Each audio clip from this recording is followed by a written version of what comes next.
चलिए, स्वागत है हमारे YouTube चैनल दीपू राज कोचिंग सेंटर पे। देखिए, आप लोगों को हम आज जो है पढ़ने वाले हैं दोस्तों, जो बहुत ही इम्पोर्टेंट होता है क्लास मैट्रिक के लिए, जो आपके एग्जाम में हो सकता है, पूछा जा सकता है। ये 100% गारंटी है। ये बराबर आर बटे दो, ये जो है फार्मूले को अभी हम लोग साबित करेंगे। तो इसके लिए सबसे पहले हम लोगों को क्या होनी चाहिए कि डायग्राम बनाने के लिए आना चाहिए। ये जो मैं डायग्राम बना रखा हूं, ये एक अवतल दर्पण है। एम और एम डैश जो ये एक आपका अवतल दर्पण है।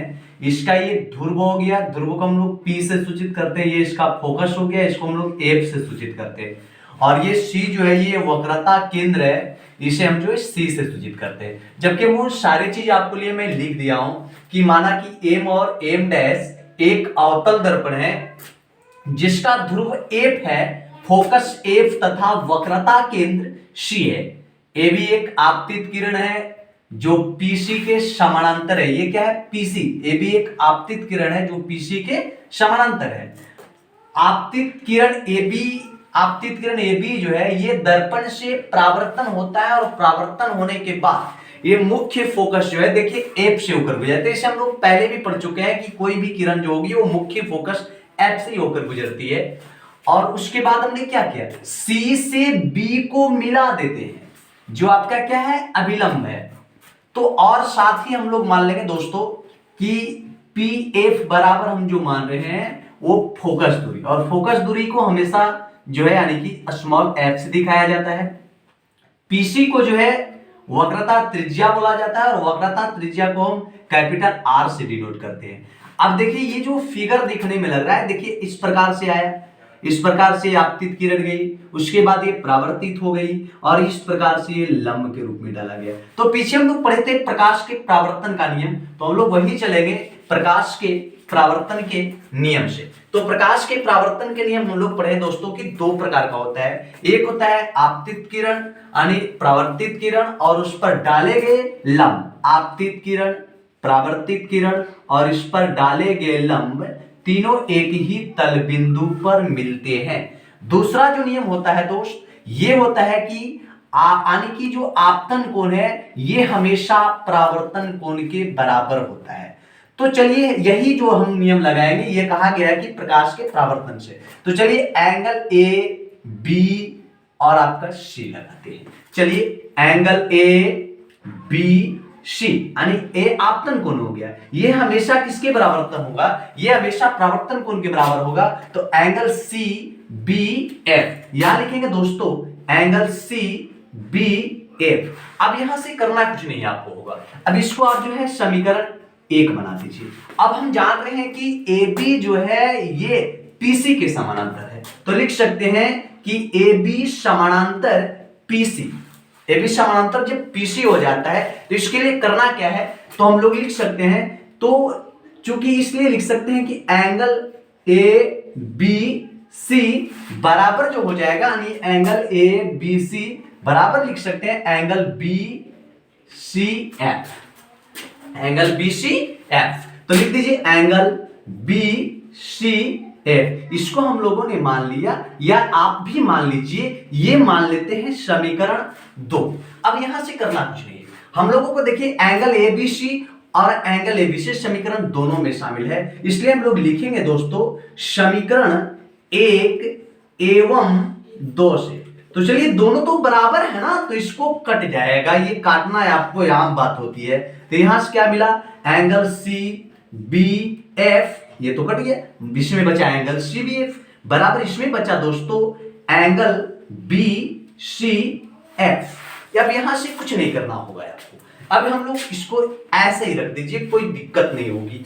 अब एंगल क्योंकि सी बी एफ और एंगल बी सी एफ ये आपको मिल चुका है, अब हम लोग कुछ इस पर चर्चा कर लेते हैं कि एंगल देखिए बी सी एफ, हम लिखेंगे कि एक त्रिभुज मिलना है। देखिए बी सी एफ क्या है, एक त्रिभुज है, तो लिखेंगे त्रिभुज बी सी एफ समद्विबाहु है, समद्विबाहु त्रिभुज है। तो अब हम लोग जानते हैं कि समद्विबाहु त्रिभुज की दो भुजा जो होती है ये आपस में बराबर होती है। तो हम लोग देख लीजिए यहां से BF बराबर, चलिए दो भुजा आपस में बराबर है तो लिख सकते हैं कि BF बराबर, देखिए एक भुजा को हमने माना BF, तो दूसरी भुजा क्या हो सकती है, दूसरी भुजा जो है BF बराबर CF, दूसरी भुजा क्या हो जाएगा BF बराबर CF। यहां से हम जो होगा BF ये बराबर होगा CF का, तो हमने लिखा कि BF बराबर CF। चलिए दोस्तों इसको हम लोग क्या मानते हैं, इसको जो है हम समीकरण 3 मान लेते हैं। अब हम लोग यहां तक तो चले आए, अब हम लोगों को जो है अभी और कुछ कंडीशन बाकी है। देखिए यहां देखना है कि हम यहां से और कुछ मान लेते हैं कि माना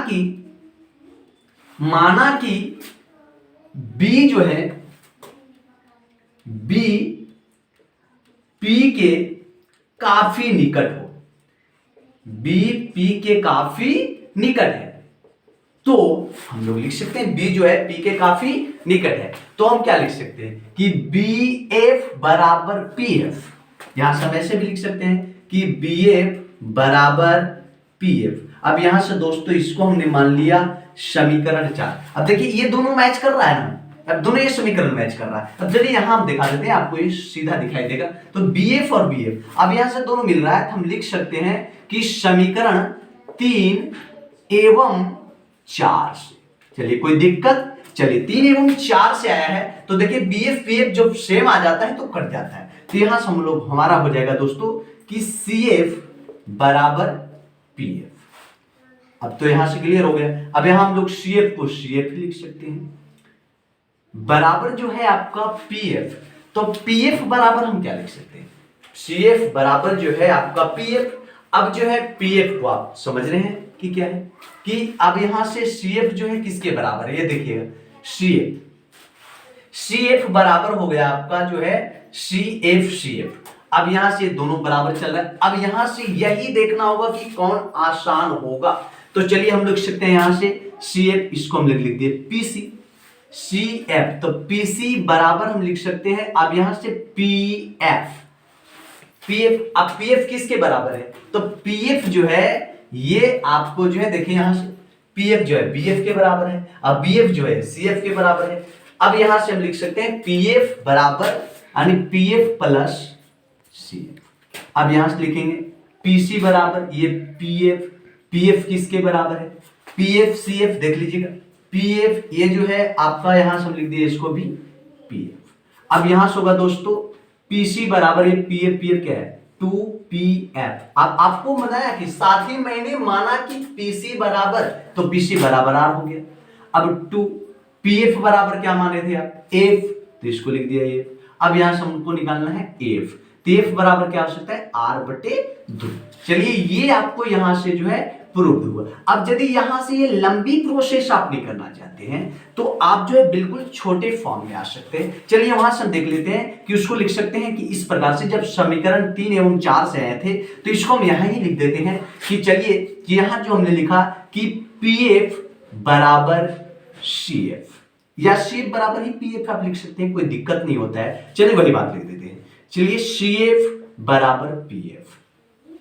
अब जो है CF बराबर PF है, तो हम लोगों ने जो है तो CF, देखिए C से F को हम लोग क्या लिख सकते हैं, CF को हम लोग लिख सकते हैं PC के आधा कर देते हैं तो ये निकल जाएगा, बराबर हम रख देते हैं इसको PF। अब PC को आपने क्या माना था, PC को R माना था, तो इसको हमने लिख दिया R/2, बराबर PF को हमने माना था F, तो इसको लिख दिया F। अब देखिए या इसी को लिख सकते हैं कि F बराबर R/2। चलिए ये क्या हुआ है आपका प्रूव्ड हुआ। अब यहां से आप लोगों को हमें उम्मीद है कि ये बिल्कुल आसानी से समझ में आया होगा और ये आप जो है 5 मार्क्स इसमें पक्के कर सकते हैं मैट्रिक एग्जाम में दोस्तों। चलिए मिलते हैं आपको हम लोग अगले वीडियो में, स्वागत है।